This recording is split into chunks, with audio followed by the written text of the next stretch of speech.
Saya mau membaca bab tentang faslun fi nafil ibad bi kullil bilad. Bab seharusnya seseorang memberi manfaat kapanpun dia berada, dimanapun dia berada. Jadi kapanpun dan dimanapun dia berada. Qala Allah Ta'ala wa ja'alani mubarakan aynama kuntu. Ayna fi an ibadihi aynama kunna. Di sini diterangkan an-naf'u naf'ani, naf'un fil adyan wa naf'un fil abdan. Wal barokah kasratul khairi wa ziyadatu. Fa asnallahu ala Isa bi kaunihi ja'alahu nafi'an lil ibadi aina makana wa haitsu kana. Jadi yang perlu saya terangkan di antara sifat dasar orang-orang baik adalah di mana saja, kapan saja itu memberi manfaat, termasuk tentu saat paling sulit.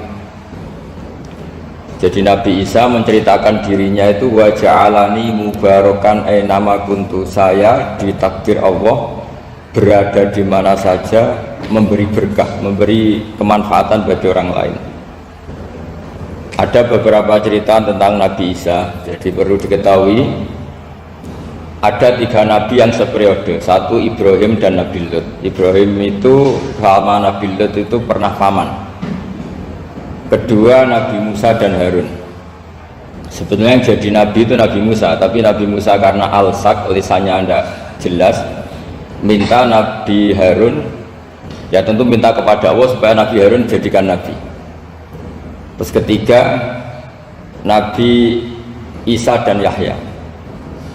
Yahya bin Zakaria, terus Isa ini pernah keponakan Zakaria. Kira-kira kalau di Jawa ya misanan antara Yahya dan Jawa Isa. Jadi ada 3 nabi yang seperiode. Tapi yang paling berkompeten, yang sederajat kira-kira seperti itu hanya Isa dan Yahya. Karena Nabi Lut dan Nabi Ibrahim itu beda level. Karena Lut ini pernah keponakan, jadi hubungannya kira-kira yang murid dan guru.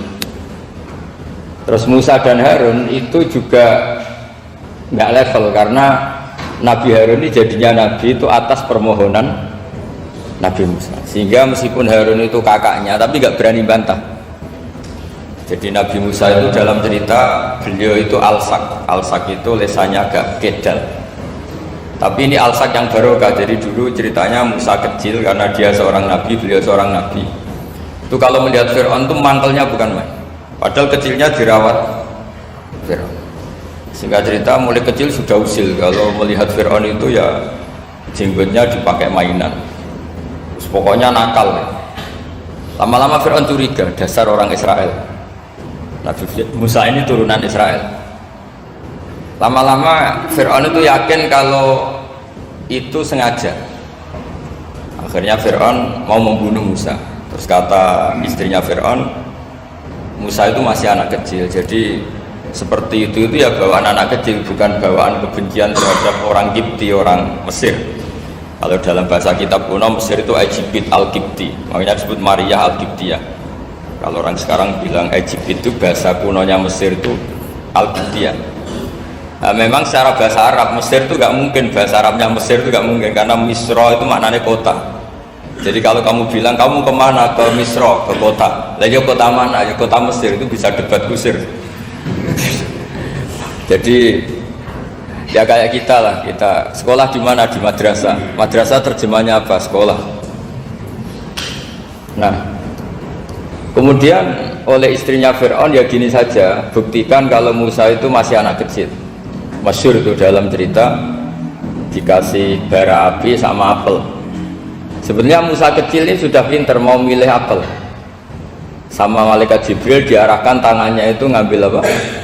Bara api terus dikunyah. Itu yang menyebabkan lisannya Musa itu alsak, agak pelak. Nah ketika jadi Rasul itu akan repot karena nanti harus pakai penerjemah. Jadi seorang Rasul tapi lisannya tidak apa? Cakap. Akhirnya Nabi Musa realistis ngendikan ketika diutus wa akhi Harun wa afsahu minni lisanan fa arsilhu ma'yarid ayyusaddiquni inni akhafu ayyukadzibun. Ya Allah, saudara saya Harun itu lisannya lebih fasih, tolong jadikan dia rasul sebagai penguat saya. Akhirnya Allah mengabulkan doanya Nabi Musa, kemudian Harun dijadikan sebagai apa? Rasul. Sehingga meskipun satu angkatan, Harun dan Musa ini enggak level. Artinya enggak level itu ya Harun yang takut Musa. Terus ketiga ini Nabi Yahya dan Nabi Isa. Ini umurnya ya seangkatan, kecerdasannya, jadi nabinya sama-sama mulai kecil. Kita tahu Nabi Yahya termasuk yang diberi khitab Allah, ya Yahya khudil kitaba biquwwah wa atainahul hukma sobiyya. Yahya, berpeganglah kitab secara kuat dan dia saya kasih kenabian ketika kecil. Sama dengan Nabi Isa yang disebut wa yukallimun nasa fil mahdi wa kahla.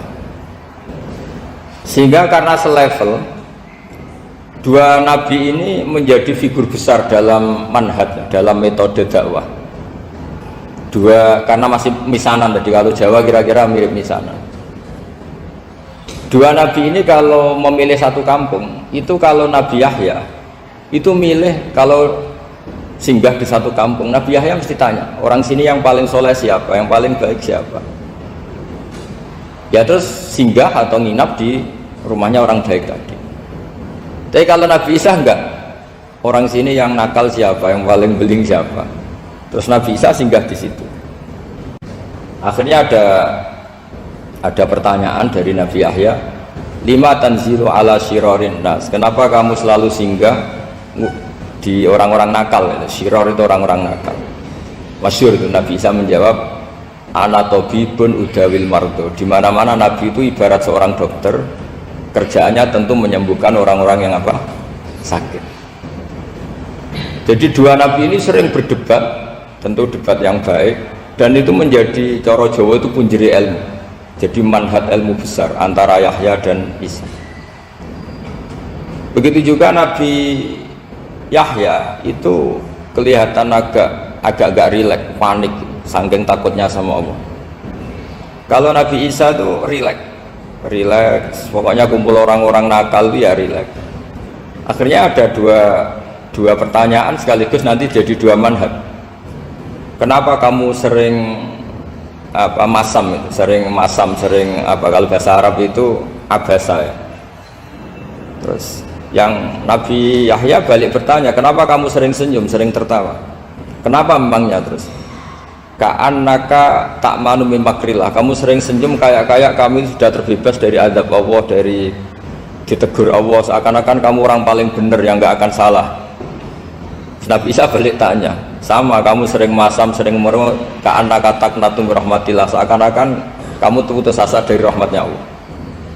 Sehingga kemudian itu jadi manhaj besar. Kalau terlalu senyum ya dianggap orang yang kayak nggak punya perasaan dosa. Tapi kalau terlalu masam, terlalu merenggut, seakan-akan rahmat Allah itu terbatas. Sehingga seakan-akan Allah itu rahmatnya nggak cukup lah untuk mengelola manusia ini. Sehingga itu jadi metode besar yang masyhur itu dalam sebuah hadis Nabi ngendikan, ulama ummati ka anbiya Bani Israil. Ulama umatku itu kapasitasnya atau fungsinya atau manfaatnya setingkat nabi-nabi Bani Israil. Karena ketika umat ini enggak ditunggui para nabi setelah Rasulullah SAW, itu yang nunggui hanya ulama. Tapi ulama ini sudah cukup mewakili para nabi Bani Israil. Dan banyak syurahul hadis, para menyarah hadis mensarahkan, Nabi tidak ngendikan ulama ummati kamisli seperti saya, tapi ka'ambiyai Bani Israel, bagaimana nabi-nabi Bani Israel. Nabi Bani Israel itu macam-macam, termasuk ada yang tidak nikah, yaitu yang bernama Yahya dan Isa. Delala umatnya Nabi itu ada orang alim alamah yang ilmunya melegenda, yaitu namanya Imam Nawawi, itu tidak nikah sampai kabudut. Meskipun dalam ajaran syariatnya Nabi andekah sunnati, tapi selalu ada orang yang ditakdir tidak nikah karena masyhul, karena sibuk ngurus ilmu, bukan karena tidak laku. Yang jelas itu bukan karena tidak laku. Imam Nawawi itu ganteng, orangnya ya normal, tapi karena sibuk nulis, beliau sampai kabudut itu tidak nikah.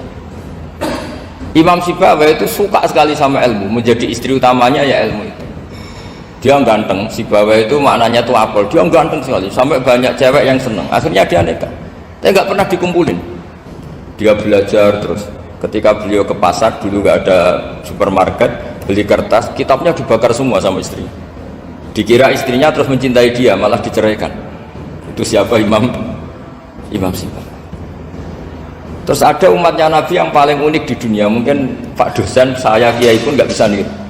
Itu ada orang tuh ganteng sekali, istrinya cantik sekali. Itu tahu-tahu sudah 10 tahun tidak pernah hubungan suami istri. Karena ketika si suami itu tahu istrinya cantik, itu langsung sholat sujud syukur, sholat terus, saking senengnya punya istri cantik. Yang istrinya cantik juga solihah, tahu suaminya ganteng ya terus sholat terus syukur. Itu sampai berhari sampai bertahun-tahun. Terus ketika ketemu cocokan, dek kita sudah nikah berapa? Terus dilihat kayaknya sudah 10 tahun tapi tidak pernah hubungan. Oh itu nggak kebayang, itu ganteng sama cantik. Kalau jelek sama jelek itu mungkin. Yang satu bilang naudzubillah, satu itu kan nunggu rapak saja. Ini nggak ganteng sama cantik. Nah kenapa kualitas ulamanya Rasulullah itu bisa seperti Nabi Bani Israel? Karena agama ini, umat ini sudah ada ditunggui para nabi, sehingga mau tidak mau kualitas ulama, alhamdulillah barokahnya Nabi itu berkualitas kayak nabinya Bani Israel. Nah ini penting sekali saya utarakan supaya dicek saja. Kalau kita nggak percaya, dicek saja dalam hadis-hadis sahih. Misalnya begini, ketika Nabi memenangkan perang Badar, itu ada Asra Badrin, tawanan-tawanan perang Badar. Nabi suka musyawarah, suka rembukan. Ya Abu Bakrin, menurut kamu tawanan ini diapakan? Kata Abu Bakar, hum asyiratuka, mereka itu keluarga engkau, orang-orang Quraisy. Ya dibebaskan saja, pakai tebusan. Nanti uang itu kita kelola supaya jadi penguat Islam, dan orang-orang ini merasa utang jasa karena harusnya dibunuh tapi kita bebaskan. Terus tanya, bagaimana kamu ya Umar, menurut kamu? Kata Umar, ini kan orang-orang yang dulu ingin bunuh kamu, yang ingin menghabisi jenengan, ingin dan sudah ngusir jenengan. Ya setelah ketangkep ya dibunuh, kok repot. Apa kata Rasulullah? Rasulullah spontan ngendikan, inna masalah kayak Abu Bakrin kamasali Ibrahim, kamu ibarat kayak Nabi Ibrahim. Izqala faman tabi'ani fa innahu minni wa man asani fa innakal ghafurur rahim. Jadi Nabi Ibrahim itu unik, melihat umat itu sesyafakoh itu. Syafakoh itu banget sayangnya. Nabi Ibrahim cara berpikir, faman tabi'ani fa innahu minni, orang yang ikut saya ya Allah pasti golongan saya, tentu layak masuk surga. Wa man asani, orang yang mendurhakai saya, fa innakal ghafurur rahim, engkau maha pengampun. Bukan yang mendurhakai langsung masuk neraka, enggak, engkau maha pengampun. Wa masaluka ya Umar kama salin Nuh isqala rabbi la tadar ala ardi minal kafirin dajara. Umar, kamu mirip Nabi Nuh, inginnya semua orang kafir dihabisin. Ya masyhur kan, Nabi Nuh itu nggak ingin ada orang kafir sampai ada banjir tufan. Nah kalau sampean tanya bedanya apa dengan garis keras sekarang, bedanya ya beda sekali. Kalau Nabi Nuh benci sama orang kafir itu diserahkan yang punya, sehingga yang punya yaitu Allah yang menghukum dengan banjir bandang. Tapi kalau kita kan kadang kita bertindak sendiri, jadi potensi disalahkan. Yang jelas dalam hadis-hadis sahih, Nabi Nuh itu tidak bisa mensyafaati karena itu. Ketika diminta ini hadis sahih, bukan ada di Bukhari, ada di Muslim. Karena biasanya kalau di kota itu ditanya ini sahih enggak. Untungnya yang tanya kadang tidak paham, ini alhamdulillah aja. Jadi wah repot.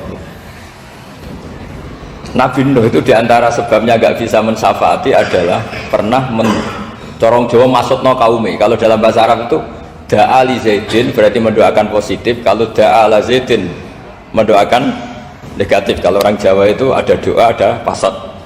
Nabi Nuh adalah orang yang pernah maksudkan kaumnya. Nah, saya cerita sedikit tentang Nabi Nuh dan Nabi Ibrahim.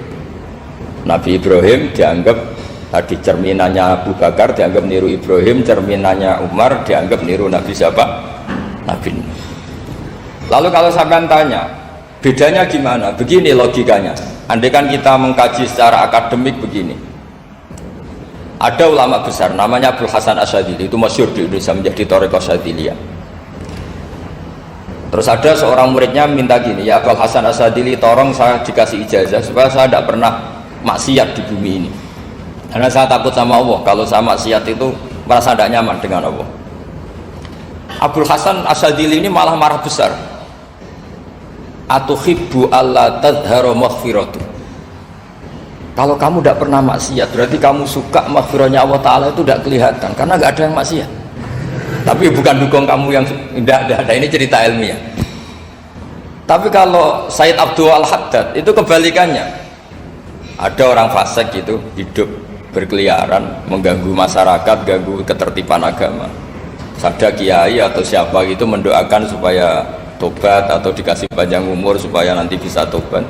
Itu beliau Said Abdul Haddad marah besar.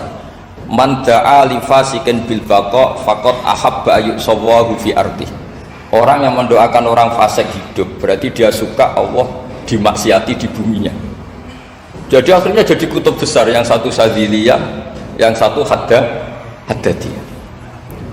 Kenapa ya? Karena tadi yang satu cerminan Nabi Isa, yang satu cerminan Nabi Yahya. Sebagaimana sabda Rasulullah tadi, apa ulama umati keambiyai Bani Israel. Juga masyhur dalam aplikasi pengajaran juga gitu. Masyhur sekali dalam kitab-kitab diceritakan kalau Said Abdul Haddad, kalau ada orang sowan itu, kamu ngaji sama siapa? Sama si A. Pernah nangis gak pas ngajar? Gak pernah. Udah gak terus, gak usah diterusin ngaji orang seperti itu. Hatinya atas, wong ora iso nangis ya. Tapi kalau Abdul Hasan Asyadzili kebalikan, kamu ngaji sama siapa? Sama si A. Pernah tertawa enggak kalau ngaji? Enggak pernah. Udah, enggak usah ngaji sama orang itu, orang enggak bisa syukur katanya. jadi itu manhaj besar.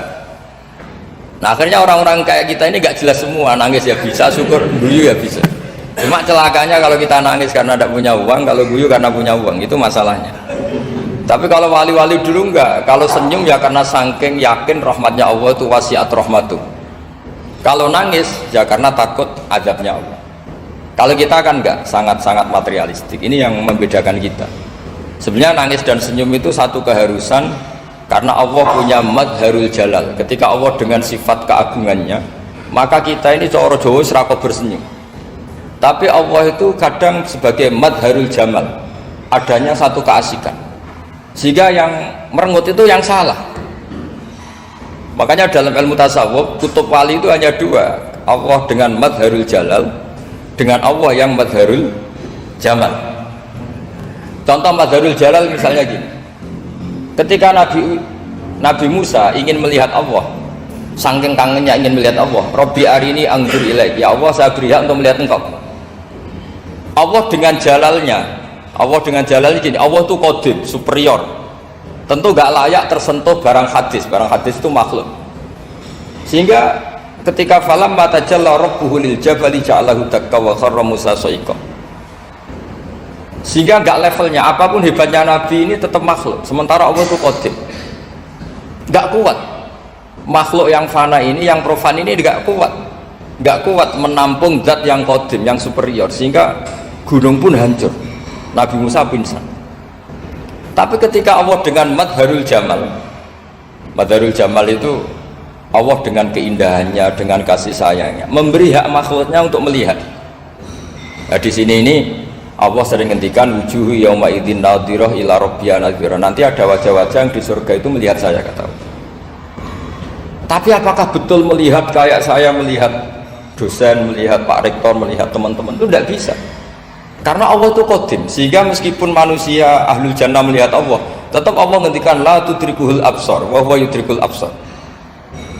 Karena Allah dibalik jamalnya ya punya jalal, dibalik jalalnya juga punya jalal. Sehingga selalu di Quran itu diulang beberapa kali supaya proporsional. Nah, kenapa ahli sunnah tetap berkeyakinan Allah bisa dilihat? Logikanya begini, fa inna kulla maujudin yasihu ayyura. Allah itu zat sing nyata-nyata wujud dan punya eksistensi. Di mana-mana sesuatu yang wujud itu layak untuk bisa dilihat. Lalu pertanyaannya gini, kenapa kita tidak bisa melihat sekarang kok nunggu di akhirat? Karena mata kita sekarang itu profan, fana. Sementara kita setelah di surga, tubuh kita didesain abadi. Ya saya ulang lagi ya, setelah kita di surga, semua fisik kita ini didesain abadi. Tentu karena desainnya sudah abadi, layak melihat zat yang abadi. Tapi pertanyaannya, kenapa tidak bisa ikhatoh, tidak bisa melihat sampai faham, la tudrikul absar? Karena abadi kita itu diabadikan. Sebagaimana surga abadinya diabadikan, neraka diabadikan. Sementara Allah abadi dengan dirinya sendiri, yaitu Al-Qayyum, atau dalam bahasa ngajinya qiyamuhu binafsi. Nah lalu pertanyaan, makanya Mu'tazilah itu menentang betul kalau orang di surga bisa melihat Allah. Cara berpikir Mu'tazilah, melihat itu artinya yang dilihat ada arahnya, sementara Allah terbebas dari arah. Tapi kata ahli sunnah cara berpikir tidak seperti itu. Melihat itu pokoknya tahu. Nah, tahu karena mata itu karena kita ditakdir tahu itu karena mata. Sebetulnya yang menjadikan tahu itu tidak mata. Ya kalau tahu ya tahu saja, bukan harus pakai mata. Itu cara berpikir ahli sunnah wal jamaah. Jadi sabri ya bocoran. Kenapa madzhab ahli sunnah itu yang dipilih oleh banyak mayoritas di dunia, jumhur itu. Ahli sunnah itu dianggap pikirannya lebih orisinal. Misalnya ahli sunnah kalau ditanya, kenapa kamu melihat? Ya melihat saja. Kenapa kamu mendengar? Ya mendengar saja. Kesannya itu tidak rasional, kayak orang yang nggak pinter itu. Tapi sebetulnya itu yang benar. Jadi cara berpikir ahli sunnah itu melihat itu menjadi tahu. Menjadi tahu itu bisa karena mendengar, bisa karena melihat, bisa karena dikasih tahu, bisa karena bersentuhan. Sebab itu di Quran itu ada ayat ala ya'lamu man khalaqa, bukankah zat yang menciptakan itu menjadi tahu. Sehingga kenapa Allah itu selalu tahu? Karena Allah yang menciptakan. Kalau kamu tahu karena mata, sekali itu jauh maka kamu tidak melihat. Atau kamu sekarang buta, kamu tidak melihat. Atau tertutupi barang itu maka kamu tidak melihat. Tapi kalau kamu tahu karena kamu menciptakan, maka akan melihat terus. Misalnya saya ini tukang batu, saya ingat betul ketika saya bangun Monas, itu pulpen saya tak tanam di dalam Monas. Saya ingat betul kalau pulpen saya warnanya putih, tak tanam di Monas 2 meter dari pondasi. Setelah saya pulang ke Jogja ditanya, di dalam Monas ada apa? Ada pulpen, posisinya 2 meter dari pondasi. Kenapa saya tahu? Karena saya yang menciptakan. Nah, karena menciptakan ini sehingga tahu saya akan terus menerus. Tapi kalau tahu karena mata, sekali barang itu tertutupi, nggak tahu. Misalnya saya tahu jenengan karena dekat, sekali jenengan kemana-mana saya sudah tidak tahu. Tapi kalau saya menaruh sesuatu di tubuh Anda, sehingga kamu kemana-mana tetap tahu bahwa barang itu ada di tubuh. Nanti kalau ada yang protes, tapi bisa saja Gus barang itu dicuri orang kemudian Anda tidak tahu. Yang menjadi tidak tahu karena saya sudah tidak menciptakan suasana itu. Selagi saya menciptakan, maka akan tahu terus. Nah, tapi karena Allah ini menciptakan semua yang ada di bumi, maka Allah tahu terus. Jika Allah tahu cara bikin kuman, terus tahu bahwa manusia itu punya kuman, kumannya punya organ, organnya juga punya kuman. Terus gak kebayang. Kamu bayangkan kayak, makanya Allah itu kalau cerita sederhana, innallaha la yastahi ayyadriba matsalam ma ba'udatan fama fawqaha. Allah itu tidak malu bikin perumpamaan nyamuk, karena nyamuk itu lebih dahsyat dibanding gajah. Para pematung itu disuruh bikin gajah masih mampu, bikinkan patung gajah mungkin masih sanggup. Tapi kalau tak suruh bikin patung nyamuk, nggak usah bikin hidup, patungnya saja sekecil itu. Padahal nyamuk kecil itu punya organ tubuh, lalu bikinnya organ tubuh nyamuk itu kayak apa? Organnya punya kuman, kumannya punya organ, organnya juga punya kuman. Sehingga orang-orang alim itu baca nyamuk itu lebih jadi ayat Allah ketimbang melihat dinosaurus. Tapi sekarang orang itu nggak tertarik ceritanya. Jadi beda perasaannya orang alim sama orang awam. Kalau orang awam tuh melihat mukjizat kan yang dasar-dasar kayak dinosaurus, gajah, wow gitu. Kalau orang alim nggak, malah melihat nyamuk. Kealiman seperti itu terjaga di umatnya Muhammad, di umatnya Rasulullah Muhammad SAW. Karena ketika umat ini nggak ditumbuhi para nabi, itu Allah menjamin Muhammad, ulama umatmu nanti punya kemampuan seperti nabi.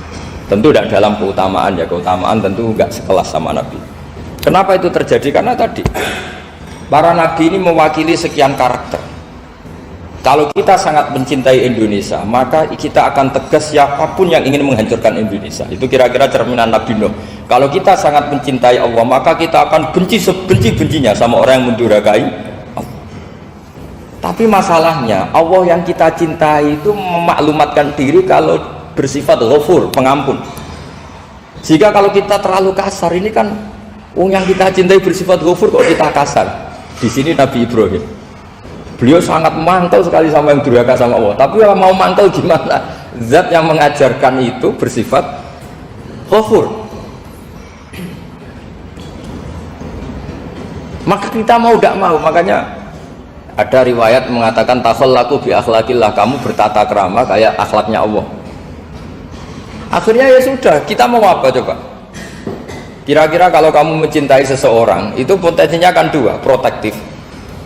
Ada telepon, itu dari siapa? Cewek atau cowok? Protektif. Itu bukti cinta atau bukti suudon? Kan tidak tahu. Tapi misalnya kamu cinta perempuan terus WA-an sama lelaki gak apa-apa, jalan sama lelaki gak apa-apa, sama masa lalunya pacarnya juga gak apa-apa. Itu cinta apa pembiaran? Kan sama-sama gak jelas. Nah kira-kira mencintai Allah itu kira-kira analoginya seperti itu. Kalau yang satu protektif, Allah harus zat satu-satunya yang disembah, nggak boleh didurhakai, nggak boleh dikhianati kok. Sehingga ini sangat keras sekali. Nah, ini Nabi Nuh. Di sini ada Nabi Ibrahim, karena orang yang zat yang kita cintai bersifat Ghafur. Jika kalau kita terlalu tegas, beda dengan sifatnya Allah yang bersifat Ghafur. Nah umatnya Nabi seperti itu mulai dulu. Ada yang moderat, ada yang keras, ada yang setengah keras, setengah moderat. Ada yang ambil sikap, udah mangan turu, ngenteni mati. Ya, itu lebih baik itu timbang punya istihad tapi gak jelas, mendingan. Itu ada riwayatnya. Suatu saat ibadah akhir umatku terbaik adalah tidur. Maksudnya tidur itu gak ngambil sikap, masyhur itu. Saya beri riwayat yang ada di Bukhari Muslim. Satakunu fitanun al-qaid fiha khairun al-qaim wal qaim fiha khairun al-masi wal masi fiha khairun nasai. Nanti di akhir zaman itu banyak fitnah, kata Rasulullah. Yang duduk lebih baik ketimbang yang berdiri, yang berdiri lebih baik ketimbang yang jalan biasa lebih baik ketimbang yang jalan bergegas. Man tasyarrafa laha tastasrifu. Fitnah itu adalah siapa yang terlibat maka akan semakin parah. Sehingga semenjak itu ulama berpikir nanti di akhir zaman kalau ada fitnah itu sebaiknya orang ngambil sikap sepasif-pasifnya, secuek-cueknya. Jadi semua syurahul hadis sepakat makna hadis ini apa? Orang disuruh sikap secuek-cuek. Misalnya pilihan presiden, contoh kecil pilihan presiden. Mungkin para intelektual nggak merasa, tapi kalau ulama itu cara berpikir beda. Pilihan presiden, kamu fanatik milih A, yang satu fanatik milih B, ya presiden atau bupati atau gubernur. Terus yang satu bilang gini, wah kalau nggak di presideni A, nggak di bupati A, nggak di gubernuri A, negara ini rusak. Mungkin betul dari segi jejak rekamnya A ini bagus. Tapi pertanyaannya secara tauhid, bagaimana Anda menggantungkan kesejahteraan sama makhluk? Kamu nggak pernah terusik begitu kan para intelektual? Itu kan melukai. Bagaimana mungkin Anda menggantungkan kesejahteraan dengan seorang makhluk? Wah kalau di presiden A pasti Indonesia makmur, kalau bupati A pasti Sleman makmur, pasti Bantul makmur. Nah, bagaimana mungkin makhluk yang sedang soleh kamu pastikan selalu soleh? Wong dia makhluk bisa berubah. Sementara yang B misalnya fasik, wah kalau dipimpin B pasti rusak negara. Bagaimana kamu pastikan B yang fasik selalu fasik? Dia aja dia husnul khotimah. Yang fasik pas mimpin jadi soleh, yang soleh pas mimpin jadi fasik. Akhirnya ulama karena tahu sifat manusia itu rubah-rubah dan kendali di tangan Allah, sikapnya nggak jelas. Saya ini termasuk orang yang terkenal nggak jelas. Karena kalau ditanya, Gus sampai milih presiden mana, bakti mana? Sanut pangeran sing dadi aku loyal. Wah, anut pangeran yo kacau. Wah, luwe kacau menan anut pangeran. Ini kan sudah nggak sambung karena pikirannya ulama. Memang nggak beda, cara berpikir ulama itu beda. Bahkan bapak saya itu kalau didik saya itu begini. Kalau meseli saya atau ngirim saya dulu itu kan pakai mesel. hak ini uang kamu 500.000 untuk kamu, mesti ditambahi 100.000, ini untuk buat jajan sama teman-teman. Mesti ada uang pokok, ada uang sodako. Dulu saya sering tanya, kenapa bapak sangat menghormati teman-teman saya? Kata bapak, aku kue mondok, aku raiso nyukupi, sing iso nyukupi ya konco-konco. Ternyata betul, rata-rata anak kuliah atau anak mondok, uang pribadinya kan 8 hari dari dikirim sudah habis. Berarti kan masih 22 hari kok bisa hidup, itu kan barokahnya teman-teman. Malah yang agak beling itu 1 hari sudah habis, berarti ada 29 yang bergantung sana sini. Sehingga Nabi dulu cara ngedikan tuh unik. Kata Nabi, daun nasa yarzuqu wahu ba'duhum ba'duh. Menusau barnawa, itu saling memberi rezeki. Ketika ada kolab, Medina itu pernah kolab, terus sekarang pernah defisit itu. Beberapa pakar ekonomi datang ke Rasulullah, ya Rasulullah, sa'ir, tolong dikasih harga standar. Tapi apa jawabannya Nabi? La tusairu fa inna Allaha huwal musair. Kamu jangan kasih harga, Allah sendiri yang menentukan harga itu. Terus kata Nabi, kenapa engkau begitu ya Rasulullah? Ini negara harus ditentukan harga karena gini-gini. Kata Nabi, saya tidak ingin ketemu Allah dalam keadaan dolim. Tapi ini tentu di teori ilmu modern ini masalah. Tapi menurut orang modern. Tapi kalau menurut ilmu hakikat itu nggak akan masalah. Misalnya, kenapa Nabi tidak menentukan harga dalam keadaan negara seperti itu? Jawabannya pakar-pakar hakikat, ya saya ulang lagi, pakar-pakar hakikat begini. Misalnya ada orang menimbun supaya nanti harganya mahal itu. Terus ditimbun terus sampai nunggu harganya mahal. Lama-lama dia sadar kalau timbunannya nggak ada gunanya karena ternyata orang nggak beli. Nah, ketika orang tidak punya kemampuan beli, yang menimbun juga tidak punya uang. Nah, tapi kalau sampean tanya, tapi Gus nak tuku barang pokok kan kita mati karena kehabisan stok. Itu masalah tauhid Anda. Bagaimana mungkin kamu membayangkan seorang makhluk tidak bisa hidup atau nggak dapat rezeki? Nabi itu orang yang sampai ke derajat hakikat, dari tidak pernah bayangkan gitu. Salah sampean jadi orang yang tauhidnya masalah. Sehingga terus bayangkan, wah kalau negara ini chaos, wah kita makan apa? Kalau negara gak stabil, wah kita gimana? Itu tidak bisa seperti itu. Dulu ketika kita dijajah Belanda, itu kiai-kiai kita, Mbah Hasyim Asy'ari, Mbah Ahmad Dahlan, mondoknya di Mekah. Sampai alim alama, 2 beliau, Mbah Hasyim sama Mbah Ahmad Dahlan itu ngajinya sama-sama Syekh Khotib Minangkabau. Cuma Mbah Hasyim lebih menekuni ke Syekh Mahfud Termas, yang satu menekuni Syekh Khotib Minangkabau. Jadi 2 beliau itu ngaji di guru yang sama. Mbah saya, buyut saya itu ya sudah mondok Mekah, itu zaman dijajah Belanda. Sekarang kita agak dijajah, nggak mondok di sana. Buyut saya itu zaman itu sudah haji. Buyut kelima saya itu dulu kalau ingin cari tempat yang teduh itu masuk ke gua. Itu masuk gua itu hanya kepalanya saja, kakinya masih di luar. Karena gua di Arab tidak seperti gua di sini. Kalau gua di sini kan orang bisa masuk semua. Kalau gua Arab kan hanya apa, celah-celah batu-batu besar. Sehingga ketika Rasulullah hijrah ke Madinah, singgah di gua Sur, kata Abu Bakar gimana? Andai kan yang ada orang kafir di depan gua, kata Abu Bakar gimana? Andai kan mereka melihat kakinya pasti melihat kita. Karena gua di sana itu satu tubuh tidak bisa masuk penuh. Kalau gua di sini kan ada yang mobil saja bisa masuk. Nah itu bahasa saya kalau mau istirahat itu masuk gua, separuh badan di dalam gua, separuhnya masih di luar. Nah sekarang terus kita bilang, wah kalau kita negara tidak stabil kita haji kemana? Dulu zaman dijajah Belanda kita bisa haji.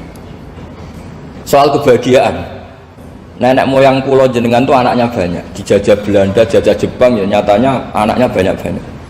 Itu kira-kira bahagia apa enggak?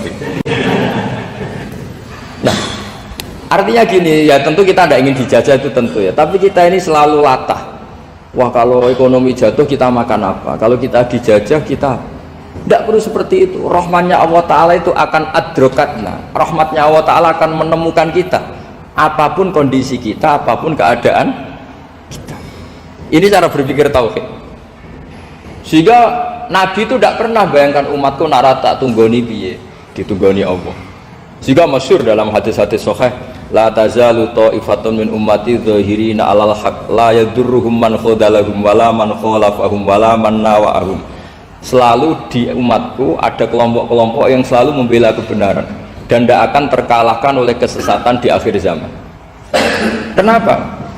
Cara berpikir orang tauhid itu sederhana begini. Allah menamakan dirinya Al-Hadi, penunjuk jalan. Dan sifat Allah pasti nafidah karena Allah tidak terkalahkan. Sama seperti Allah menyifati dirinya Ar-Razzaq, Ar-Razik yang memberi rizki. Maka orang segoblok apapun, selumpuh apapun, selemah apapun tetap dapat rizki. Sama, Allah mensifati dirinya Al-Hadi, memberi petunjuk. Maka zaman serusak apapun orang tetap dapat petunjuk. Sehingga kita tidak perlu khawatir, wah nanti zaman kalau sudah rusak nasib Islam gimana? Ya coba sekarang nasib Islam gimana? Ya baik-baik saja. Dulu ditunggani wali songo ya banyak orang Islam, sekarang nggak usah wali songo, ditunggu dosen-dosen yang ngajar aja nunggu digaji. Kiai pidato ya ada yang beri salam tempel. Itu kalau nuruti definisi ikhlas itu tidak ada masuk. Tapi meskipun demikian agama juga jalan. Kenapa agama ini jalan? Karena Allah Al-Hadi, penunjuk jalan. Ketika Allah mensifati dirinya penunjuk jalan dan sifatnya Allah pasti nafidah, pasti terjadi. Karena Allah tidak pernah gagal. Sehingga agama ini akan ada terus sampai akhir zaman. Coba Amerika kayak apa Islamfobia? Di Amerika tambah lama tambah banyak Islam, Eropa juga gitu, Australia juga gitu. Andai kan nuruti teori sosial, sudah dunia sudah materialistik kayak gini, orang dohirnya itu akan meninggalkan agama. Nyatanya tidak juga. Saya pernah di Korea seminggu, itu di negara ateis. Itu TKI ke sana tuh nyari uang. Ternyata ya kepikiran bikin masjid, bikin komunitas Islam. Coba siapa yang menggerakkan hati itu? Hanya Allah Subhanahu wa Ta'ala. Ya, jadi cara berpikir tauhid saya ulang lagi, saya mohon sekali di pengajian ini saya cerita wajah alani mubarakan aina kuntu. Jadi cara berpikir sekian nabi, terus kita punya karakter tertentu, kita milih nabi ini itu sah. Karena ulama ummati ka'ambiyai Bani Israel, ulama umatku itu ibarat kayak nabi Bani Israel. Jadi ada yang milih tadi seperti Nabi Isa fokusnya ngurusi orang-orang nakal, itu juga bagus karena dimana-mana nabi itu seperti dokter.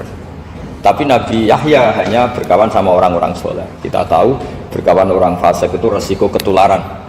Iman pas-pasan wae kancane nang fasik kan taqabbalallahu minna minkum gitu. Wong kamu sendiri tidak sehat-sehat amat berteman orang penyakitan kan bahaya.